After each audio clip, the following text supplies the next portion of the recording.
Hello friends, and welcome to another episode of Reality Check. Our age is dominated by the ephemeral and the transient. Cultural deconstruction runs rampant, and a looming nihilism seems to engulf all meaning and existence itself. Yet, the transcendent still manages to break through. Here at Reality Check, we inquire how to conserve the real in a time of deconstruction. I'm very pleased today to introduce Charles Coulombe, a noted American author, historian, and commentator known for his expertise in matters related to conservatism, monarchy, history, religion, and the occult. He studied history and languages. He has written extensively on all of these topics, and he has examined the role that the nobility and conservative thought shape societies and cultures throughout history. So I'm very excited to welcome and introduce to you Charles Coulombe. Welcome, Charles. Thanks very much. Great to be here, Jan. So first things first, from all of my enumeration and my research, I can gather that you wrote on rum, haunted houses, conservative politics, nobility. So what led you to that explosive cocktail? Well, part of it was, of course, whatever publishers or magazines would demand I wrote about. If you're going to be a freelance writer, you really got to be able to write about almost anything. That is, if you want to make a living at it. So that is part of it. But in truth, I have a worldview. I'm a Catholic, and a believing one, and by that I mean I can read the four creeds and not try to explain them away. And that with my, I suppose you would say, somewhat mixed background, French Canadian and Oxford and Irish and Scots and various other things. My parents, who were actors first when they met, my childhood in New York, my youth in Los Angeles, all of these things, being a Catholic in the immediate aftermath of Vatican II. All of these things really came into a worldview, which you might say I addressed one element of it or another, is the best way I can put it. So you naturally started with rum, just to get something that will ease the transition from New York to California, I assume. Well, it would have done. No, actually, that came up. That book was the result of Kensington. We're a publishing house in New York. And at the time, there were a bunch of books that focused on single products like salt and cod throughout history. So they basically asked my agent if there was anyone in his stable who could do a book on rum. And he said, yeah, there is. And the result you've seen. I'm actually very proud of it. It went into Magyar and Czech. So, which my History of the Popes did as well. So I feel... Well, I mean, histories of alcohol right now are very on vogue. So I think you maybe touched on a nerve before it was cool. Maybe you prepared the way. So you prepared the way for the whole cocktail revival and all of that. So well done. We owe that to you. Well, I have to admit that rum, it wasn't just about the booze itself, but also its history and its religious aspects. It's in a way, rum was the epitome of the Europeanization of the world, because it was very much a product of Europe's colonial expansion. And in a sense, it couldn't have happened without the coming together of Europe on the one hand and the rest of the world on the other. So it wasn't really just about the drink, but what the drink represented. Well, that is often the case, I'd say. So I remember there's a very good book on olive oil by Tom Miller, a fellow at Oxford, academic who now, I believe, lives in Italy. So he went right to the source, so to speak. But it's really fascinating how he traces it all the way from antiquity, its uses throughout the Middle Ages, how oil was actually mostly used for lamps to like illuminate churches and things, to then the modern consumption and all of the kind of trials and tribulations that came with the production and selling and marketing of olive oil. So it is interesting. You get a worldview funneled through this lens of a specific topic, right? Yeah, and the interesting thing too is when you think of the fact that all of these different products, which we use really thoughtlessly for the most part, put them all together and they build up the very fabric of our lives. That's right. So now I don't want to linger on something so maybe insignificant or partial as rum, but it does lead us neatly over to this idea that you express in one of your essays. You're a very prolific writer, so I had a very hard time focusing in on what I actually want to ask you. There's so many interesting subjects, but one of the things that I think just fits perfectly to our little show here is this idea of re-enchantment, something that you brought up and something that is very dear to me. So I'm using this Taylorian framework of the disenchantment that comes with modernity, or rather is one of the fundamental roots, I guess, or roots of the mindset of modernity, this disenchantment and this materialization, or rather the materialism that comes with it all, and the question of re-enchantment. Now, in your essay, you said something really interesting. You said that re-enchantment comes at a high cost. Now, I think I cut out there for a second. So let me just repeat that question for you. In your essay, you wrote on the question of re-enchantment. And you said something really intriguing, which is that there's a high cost of re-enchantment to truly embrace this worldview with enchantment. And I'm just interested in what made you say that? And what is at stake? And what is the high cost that is associated with this re-enchantment of reality? Well, the first thing to bear in mind is that on some level, I think most people know something is really very wrong with the way we live life today, with what we're experiencing. This gets brought home to me every time I see an ad on the computer for a new game. And time after time, it'll say, we all need something to make us forget about everything.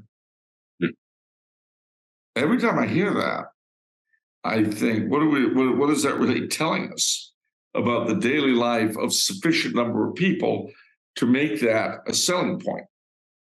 That a given game will make you forget about everything. So I think that there's a sort of free-floating desperation around today, a sort of free-floating fear, almost to the point of despair. Now, that having been said, this was not the case with our ancestors. I mean, if you think about it, we all descend from people who lived through the Black Death. You know, all of our ancestors, at least if you're of European descent or of Asian descent, all of our ancestors saw 3/4 to 2/3 of the neighborhood die. And yet, in the face of that, decided to have kids, have families, have lives, and carry on. Now, I don't know that would be the case today, where we can't maintain a birth rate, even under the physical conditions that would have been the envy of most past ages. Right. You know, just, it's just too much. Oh, it's too difficult. Oh, my, oh, me, oh. Well, obviously there's a problem there. So people today, you will hear the phrase re-enchantment thrown around all the time. And again, and I don't want to be one of these people who would attack escapism per se. I think Tolkien put it very well. He said it's easy to debunk escapism, but notice the people who do so are usually the jailers. And I think there's a lot of truth to that. So don't get me wrong. But one of the points that comes up over and over is how so much of this quote unquote re-enchantment is an escape, is by nature artificial. It's not sufficient to sustain the individual to the point of self-sacrifice. And why is that important? Well, it's important because honestly, unless you're willing to forego comfort for the sake of something better, greater, higher, beyond yourself, then you're never really going to be able to accomplish anything. I mean, at that point, reenchantment is really just like a drink or drugs, which again, I mean, that's all you've got going. And I'm not going to argue with you. The world was more than just the world to them; it was more than what they saw. I think the phrase "a sacramental vision" is a very important one in this context, especially when you're talking about Catholics, Orthodox, and the apostolically minded Protestants. And yeah, I'm not dealing with questions of dogma per se here, but if you might say sociology or viewpoint. Mm-hmm. If in the world in which you inhabit, God himself really comes down every day onto the altar into bread and wine, you have a very different point of view, without a doubt, than someone for whom this is not true. And you have a connection with what you consider the transcendent that he lacks. And that very connection with the transcendent alters everything you see around her. And you can see it. You can see it in everything from Le Mortateur to Tolkien. It makes a huge difference. And again, for those who have such a view, it's not a question of taking a drug to help with reality, but of seeing reality as it really is. And again, as I mentioned, I've got a great interest in folklore. Well, it's for the same reason. The downside for the modern is that it's not just a question. It's not just the good stuff. It's not just the fun and easy stuff. I live in an enchanted garden. Well, okay, but there's a price to living in that enchanted garden. And the price ultimately is service. It's service to God. It's the attempt to control one's own appetites and worst impulses, to live for others and not entirely for oneself. Mm-hmm. And these are hard things because they run against our fallen nature. You know, everything that is in us wants to slough off and do nothing and be fed and not to extend ourselves. So that's why I say there's a price to be paid. If you think about it, the prevailing scientificist point of view, the materialist point of view, actually caters to man's basest appetites. It says we're only animals. We can't really aspire to anything greater.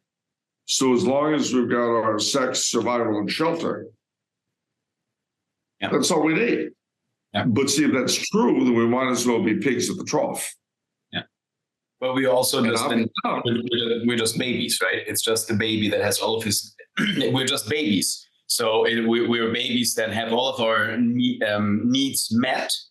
But that's what we amount to then. The whole society is infantilized just by giving us all of our needs. And that seems to be what's fulfilling, where it is not fulfilling. There's an interesting thought, by the way, that I want to throw in here, which is the wife of the German philosopher Robert Spähmann.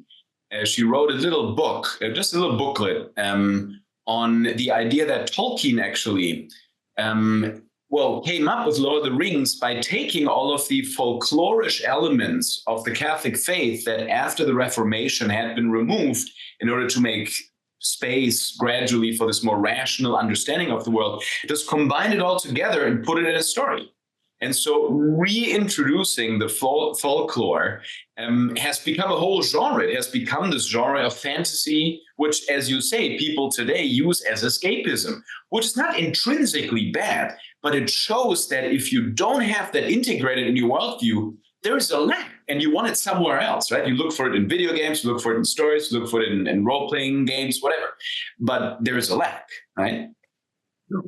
And that... I mean, the problem that you come down to is that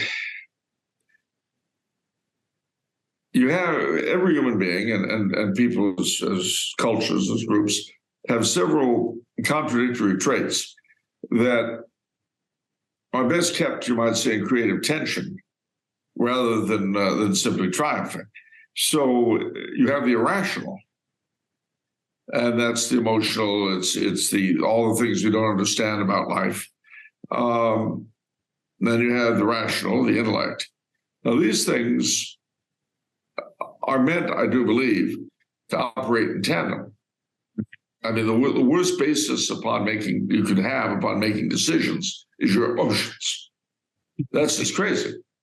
But if you don't have powerful emotions, life isn't worth living.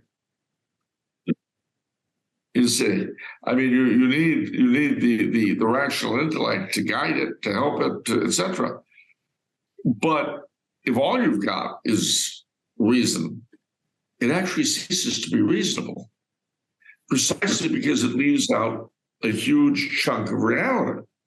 Yeah. So, I mean, this is why, and you know, again, I might be condemned roundly for saying what I'm about to say, but I don't care. The problem with a philosophy, say, that leaves out God is that if indeed there is a God, then a philosophy that leaves him out is by nature wrong. It's like saying, well, we've got a philosophy that accepts everything except oxygen. Well, I mean, if you do that, you do anything you want, you know, but you're going to have a very flawed philosophy. Now, the modern world immediately answers, well, it's all subjective anyway.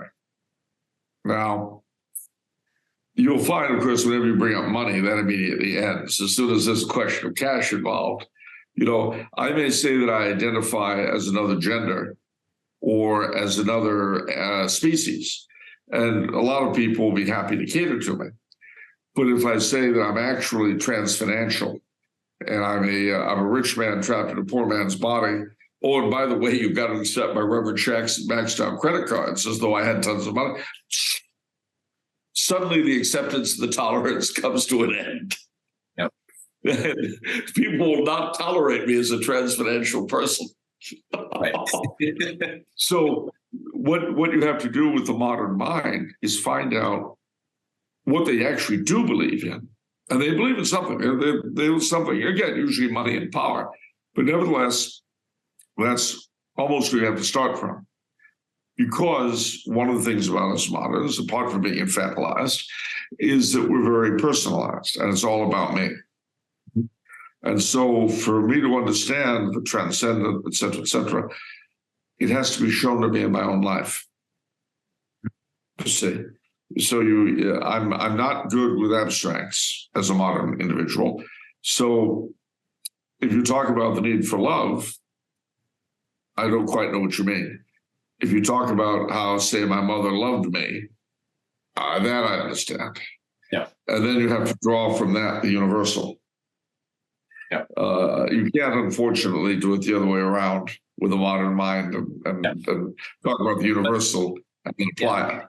But I don't think that you ever can. I think this is a deeply human condition that it is all learned from experience, right? And this is what the classic thinkers all said, is that, well, all of the truths that we come to ultimately are rooted somewhat in experience. So, and this is actually one of the things where I find most disturbing about modernity is there are all of these universal statements that are completely abstract. But then when you put them into practice or you connect them to a reality, they amount to meaning nothing. And that's the thing. It's like, well, I am an atheist. Okay, well, what does that mean? That means I don't believe in anything. It's like, is that true? Like, you really don't believe in anything, in any dynamic that you cannot see, that you cannot sense, that you can. No, you believe in a lot of things, right? But there we're at the beginning of St. Augustine explaining us that knowledge comes from witness, and a witness is just somebody else that tells us something. We believe them. If I ask somebody on the street where the nearest cinema is, then they tell me, and my first reaction is not disbelief. I'm expecting as a human being to get a response when there is a question. So that's very very fundamental. And I think that is actually one of the elements that in modernity gets forgotten. We talk about all of these abstract universals, but we forget, like, well, that's not how our life works out at all, because, well, we live in experience. Well, true. And the scary thing, in a way, is when the abstract becomes more real to the individual than the real. And that's it.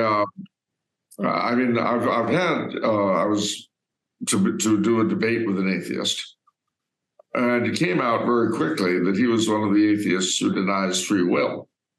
Mm-hmm. When he said that, I said, well, we don't have a debate. I says, what do you mean? He said, if there's no free will, then you're yapping at me and my yapping at you are like two animals flashing different colors at each other. It's meaningless. We've got nothing to talk about. There's nothing to say. It's all drivel. Well, that was the end of the debate. He didn't appreciate it. But, you can't, if you're going to argue that speech itself, and that's an expression of thought, is worthless, which is what you're saying, if there's no free will, then there's nothing to discuss except who's in power. Yep. If I've got the gun or you've got the gun, well, then, okay, now there's something to be said here. But if it's a question of intellectual interchange, and one of us doesn't believe in free will, then there's absolutely nothing to be said. Yeah. Well, there is no interchange, as you said. That's right. No, there's just, let's go get a drink and forget about it. Yeah, that's right. So, I have, you wrote a lot on conservatism, and this is something that I want to spend some time on, because you're touching on very interesting and I believe very unique points of views and convictions that I would just like to discuss with you. So I had, just to recount a little bit of this, I had an interesting conversation with a friend that I think is conservative. He himself, I think, would also agree, but he doesn't say that he's conservative. And he says, well, he actually sees too many failures of conservatism in order to call himself a conservative. And so I want to address a couple of them with you, if you don't mind. So one of the failures that he points out is that there is a consistent foundation.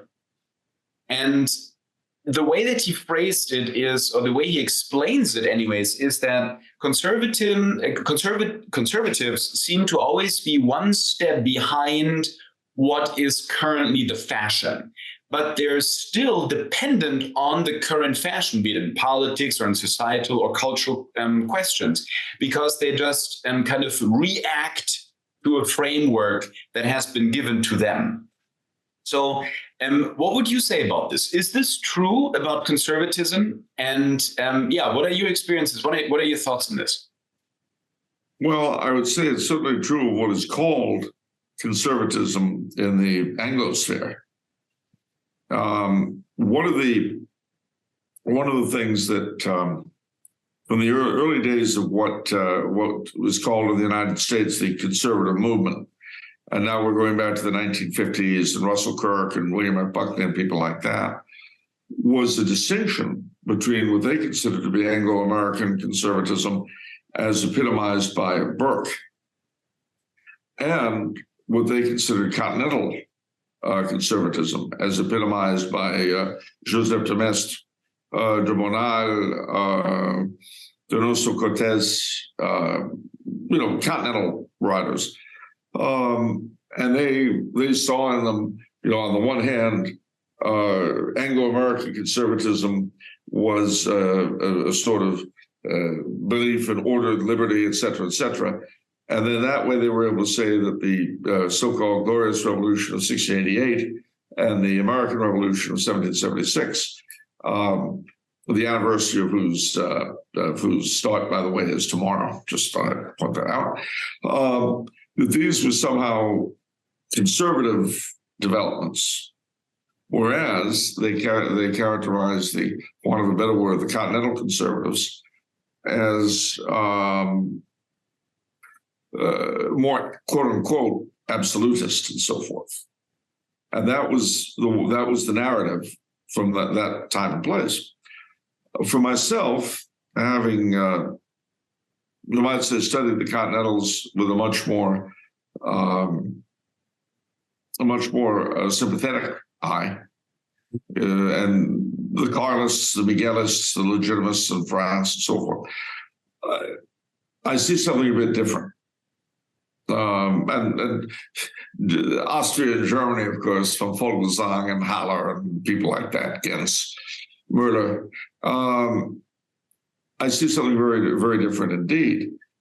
In those folks, I see a lot of similarities amongst each other. 5 points, in fact, that they held, which you could call, in shorthand, if you like, the altar, the throne, for a modern word, subsidiarity, for another modern word, solidarity, and lastly but not leastly, Christendom, Abendland, something, l'Occident, something like this, you see. And what those 5 points mean very rapidly. The altar was the idea that the Christian faith, and very specifically Catholicism for most, if not all of them, would legitimize government, would determine the ground rules in which the game is played, would give the basic tone to society. And of course, bear in mind, every society has that. Every society has a state church. It may not call it that. I mean, that was the role communism played in the Soviet Union. There is no God, and Lenin is his prophet. But so it's not a question of shall we have one, because we will. Mm-hmm. The question is, what is it? Mm-hmm. So that was the altar. The second, the throne, was a monarch whose, again, legitimacy and authority was seen to come from God, i.e., via the church, hence coronations and things like that, with sufficient, not an absolute monarch in the way we see absolute governments today, able to define reality for you, kind of like the Spacing Guild in Dune, but limited by faith, by tradition, and by, well, we'll see what by. Nevertheless, enough power to act as an orchestra leader, to protect, for the different elements of society, to protect the weak from the strong and so forth. Or as Franz Josef put it, when Theodore Roosevelt asked him, what do you see as your role as a modern monarch? And Franz Josef said, protecting my people from their politicians. Yes, and right. I think in modern terms, whereas, before it was, on the one hand, keeping the robber barons from oppressing the people, and on the other hand, keeping the people from stealing and murdering the barons. Yeah. Well, today, preserving the people from their politicians. But it's the same notion that that's the role of the king or the emperor, the monarch. The third was what our ancestors would call local liberties, provincial freedom, et cetera, but what we would call subsidiarity, which is why when you study early modern or medieval local governance, it was pretty local, pretty autonomous. And there was no one-size-fits-all rule. So that was a big part of the medieval arrangement, you might say. But it became a big part, for want of a better word, of the ideology of the Continental and Latin American conservatives. The fourth, they had different words for it according to the time and place. You could call it corporatism, distributism, guild socialism, a whole lot of words, solidarism, generally from what aspect they were looking at in specifics. But all in all, what they meant was class cooperation rather than conflict. The idea that the different elements of society are part of a greater whole, part of a family. And we would call that today solidarity. And lastly, but not leastly, the idea that all Christian realms somehow belonged to a kind of Respublica Christiana, and that wars between them were really civil wars and so forth. These 5 points occur again and again and again and again in the writings of Continental conservatives and in the manifestos of people like the Vendée economists, and so forth. So, for want of a better word, I would call that continental conservatism. Mm-hmm. And there were equivalents in Prussia and the Netherlands and Sweden, and so on and so on. For the Anglosphere, that tradition was epitomized by people like the Cavaliers who fought for King Charles in the Civil Wars, and the Jacobites. You might say the Stuarts and their supporters epitomized that kind of conservatism, all the way down to and including Samuel Johnson. Mm-hmm. But that was pretty much annihilated politically by the Whigs. And in a sense, Burke epitomizes the Whig triumph. Mm-hmm. Because politically speaking, the Tories simply ceased to be. And Whiggery, for want of a better word, was that different strands of Whiggery were the entirety of the political framework. In my country, of course, we had the American Revolution. And as a result, my little joke is that what we Americans call liberals, the Europeans and Latin Americans call socialists. Mm-hmm. What we call conservatives, they call liberals. What they call conservatives, we don't have. At least not as an organized body. So what we call conservative is epitomized by your friend very much. And as you know, William F. Buckley's famous line about how the conservative is the man who gets in front of history and says stop. Mm-hmm. But that's a negative. That's not. Yeah. There's not a positive body of teaching. It's an attitude. And also, let me hurry to say, I don't say it's an attitude without a certain value either. Mm-hmm. I mean, on a certain level, conservatism with a small c is extremely useful. Yeah. As the old farmers used to say, if it ain't broke, don't fix it. Yeah. Well, yeah. But it's a somewhat different thing, and it's not a place to stand when you're involved in an ideological conflict. Yeah, well, that's this I guess what you now call small c conservatism is the almost like the fighting branch in the political dialectics, but then you need like a stronger, wider, I guess, framework and frame of mind that is the, I guess, capital C conservatism that lays the groundworks. Now, and I'm interested in what you think about that, though. So, what is lacking in the small c conservatism that a capital C conservatism does have, and well, who can embody that, or who embodies that capital C conservatism?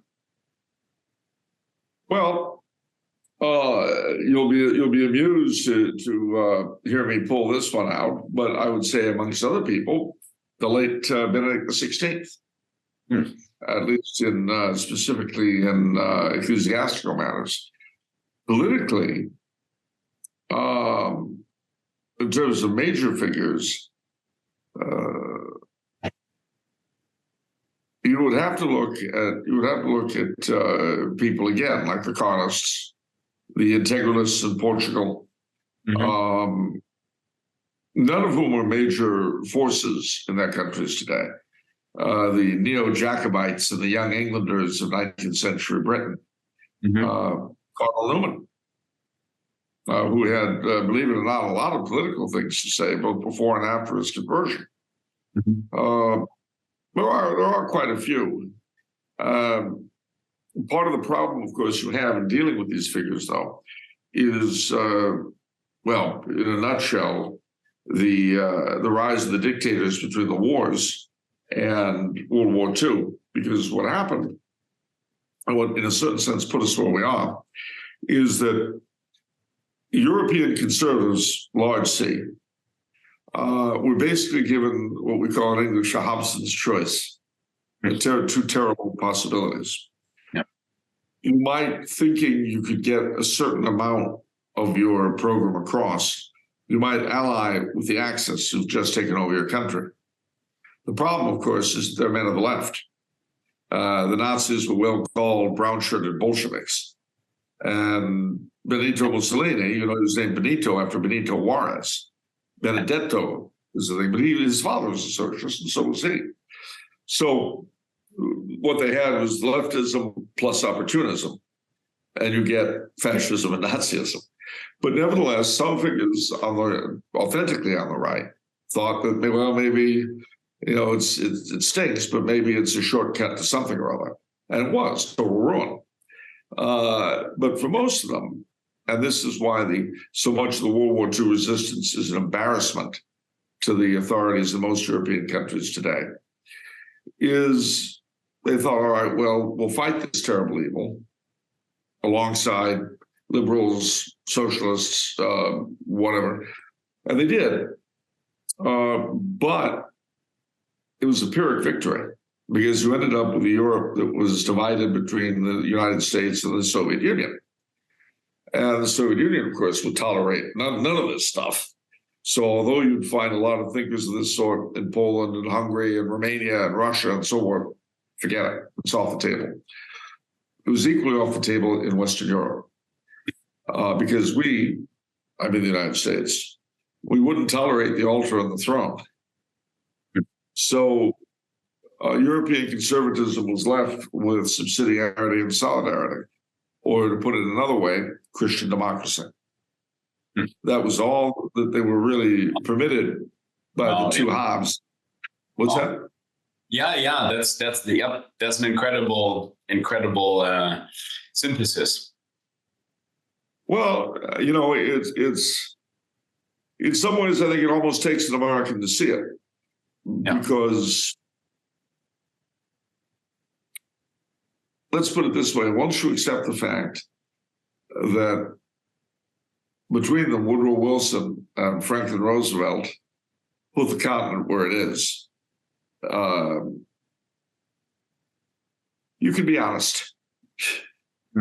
You can tell the truth. I mean, to this day, as I say, the figures of the resistance are routinely praised by European governments on the one hand for having stood up to the Nazis, but in the same breath attacked for not being real Democrats the way we are. Well, see, the problem is that real Democrats the way we are, we're usually collaborators. Yeah. That's the problem. Yeah. And so, I mean, even today, one of my favorite examples of this sort of dynamic is the phrase Austrofascism that they use about Dollfuss. Now, the reason why I love this phrase is that it's poisoning the well without ever examining the thing. And that way you don't have to. You just say, oh, Dollfuss was an Austro-fascist, isn't that awful? And then they were part of the dictatorship of the Nazis.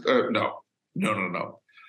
Dollfuss was murdered by the Nazis, and most of the Austrian resistance were his disciples, monarchists, and Catholics. Yeah. The socialists collaborated under Karl Renner. And the fact that the establishment in that particular country today look to Renner as their legitimizer, as their source, well, it speaks badly for them, but it forces them to constantly repeat the lie over and over again, because the alternative is to be honest, and that would be painful. Yeah. But as I say, for an American, it's easier because you know what? Europe being mashed to pieces by Wilson and Roosevelt really doesn't affect us all that much at home. Yeah. Yeah. We have our own myths that we don't want touched. Yeah. Well, I mean, Carl Schmitt already pointed that out, right? That America has a very particular place in history for that, being a naval and an agricultural power. So there is a certain independence that comes with that. And that obviously grants a certain, freedom, pun intended. Yeah. Anyways, so I would have a closing question then. Would you then say that in order as a conservative, I guess, to be safe, do you think that conservatism could be in our time be equated with a critique of modernity, like a modernity criticizing? Do you think that's a helpful way of thinking about it? Or what's your take on that? Well, I think you first have to define modernity. I mean, what is it we're critiquing?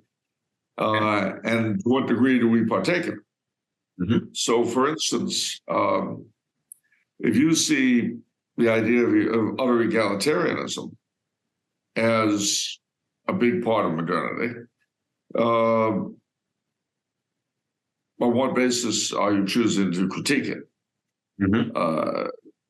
Now, I remember an elderly Central European American in the United States said to me once, I asked him, so you're a Republican or a Democrat?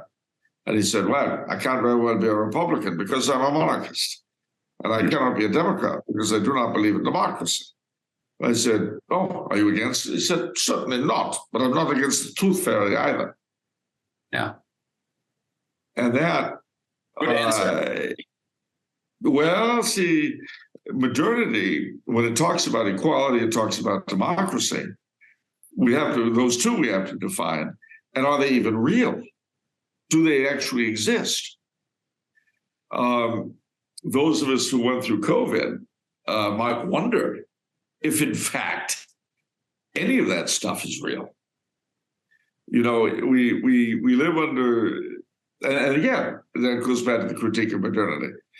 I would make the argument that modernity is a regime that can lock you up in your house and have you wear a mask while you're driving by yourself in your car. It has that kind of power.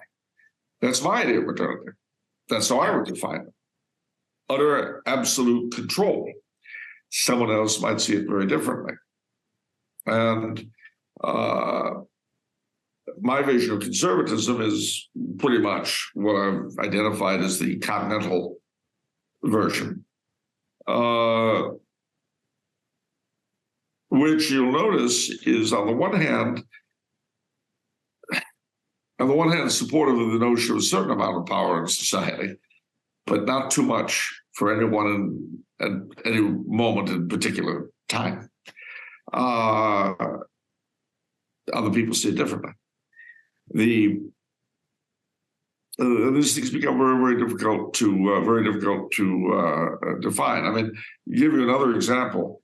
What about what a Catholic would consider the moral decay that has characterized the modern world?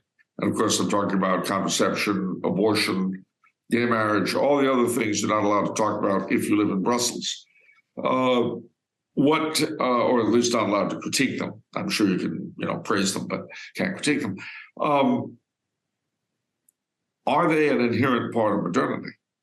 Does modernity require the destruction of morality to exist?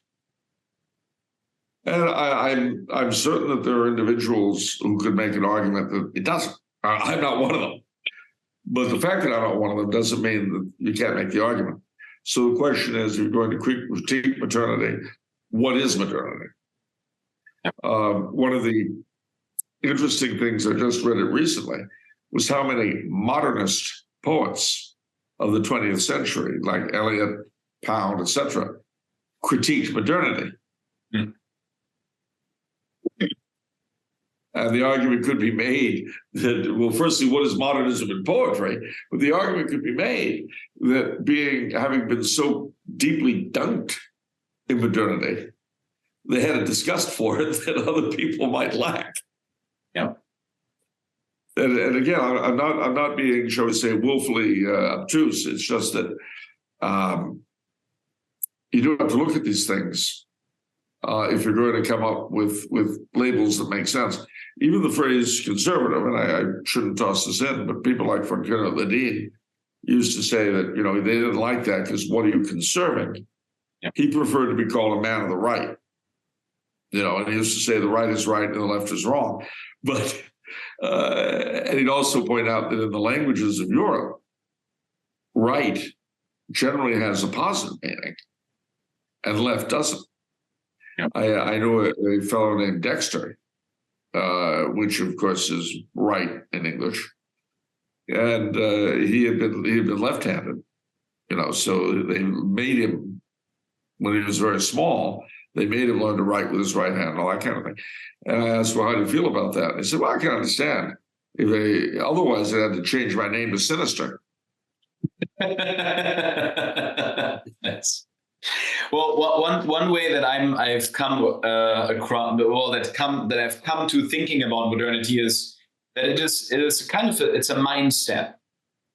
It's a way of approaching the world, and it has a certain relational element and a certain convictional element, an element of conviction. But I think it's helpful because it also takes the menace out of modernity in a certain sense, because you can just say, well, in order not to be modern, I just choose not to. And it's that easy. Now, again, saying that and living it are two different realities, but I think we're onto something here. No, so, I mean, what we're doing right now, this show, is in a very real sense an exemplar of a sort of modernity, because without the technology that we now have, we couldn't do this. I'm 63 now, and I've seen a lot of technological change in my life. This past weekend, I flew to Dallas and back from Europe. Now, for our ancestors, for almost all of them, it was a life sentence, a one-way trip. And so this is another reason why we've got to be very specific about what we mean. If it weren't for modern medicine, I wouldn't be alive. And a lot of other people wouldn't be either. So is that what and bear in mind, one reason why you've got to be careful about this is that if you say, well, I reject modernity, your opponents will be quite happy to say, oh, I see. So we should just get rid of complex surgery. And it's a stupid argument, but it's one that they're happy to make. Yes.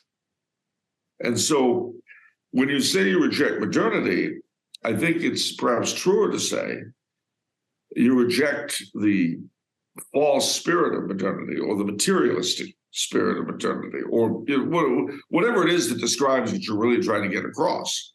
Yeah. Do you reject the 21st century? Well, no, because I live in it. Yeah. I mean, I might as well reject blue eyes. It's what I've got. Yeah. So, and none of us know what it is to live in another period.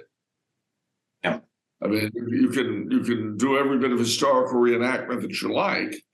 You can go to every Renaissance fair. But you know what? When you go home, you're still going to turn on your electric light. Yeah. You cannot unknow what it is to live in the modern world. Yeah.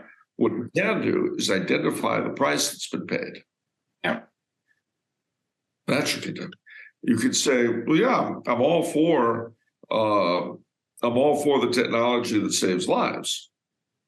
I'm not for the technology that destroys them. Yeah. And that's why these specifics are very important, because if you don't use them, your opponent will stupidly draw, a broad picture, and then, you create a straw man and then put your name on it. Well, and that's where we right back at the beginning, right? Where we have to define the abstract concepts and bring them back to the specifics, and then we can actually work out the issues. Yeah. And the vast majority of people, aren't as stupid as their masters. And I don't mean to say by that the majority of people are always right by any stretch. Sometimes they are, sometimes they aren't. But they do tend to have more common sense simply because they have to live lives where everything isn't looked after for them. But in any society, the leadership reflects its subjects, the subjects reflect their masters. Yeah. So, give another example. When I was a boy and they brought abortion into the United States, it had to be done through judicial fiat, because there was no way it could have triumphed in most states at the ballot box. Yeah. Well, now we've had 50 years of happy and lots of dead babies, great stuff, bloody-handed, that's us. They get rid of Roe v. Wade, and guess what happens? In every state where a constitutional amendment to enshrine infanticide as a sacred right has been proposed, it's passed. And I think, and I could be wrong, so if I am, but I don't think a single pro-life measure has actually won at the ballot box. They've won, again, through judges, they've won at the legislative level. But the vast majority of people have become used to the convenience that arises from being able to snuff a kid you don't want, which is understandable. The same with euthanasia. Eventually, we'll get used to being able to snuff the elderly that are, a problem, annoying. I suppose in the end, we'll end up snuffing each other, just out of sheer inconvenience. But, my wife's in the way, boom. And who's to say I'm wrong? Who's to say, really? I mean, what inherent right does a human being have, save the right his masters give him? And that's modernity. That's putting your mask on. That's closing down all the churches. Oh, and keeping the abortion mills open, because the sacraments aren't essential services, but infanticide surely is. And that's the kind of creatures that run us. What's not to like? Well, on that note, Charles, thank you very much for your time today. I would encourage all of the viewers and listeners to look you up, to read all of your columns, to buy your books, and, well, maybe to have a little sip of rum in your honor. So thank you very much, Charles, and I'll see you next. If I go ahead. So I have a podcast once a week on the YouTube channel Tumblr House. It's called Off the Menu, because we explore the ideas that you're really not supposed to have. You're not supposed to think thought crimes. I'll leave you with this, one of my favorite recent phrases. Do you know what a hate fact is? A hate fact is something that's true, but you're wrong for knowing it.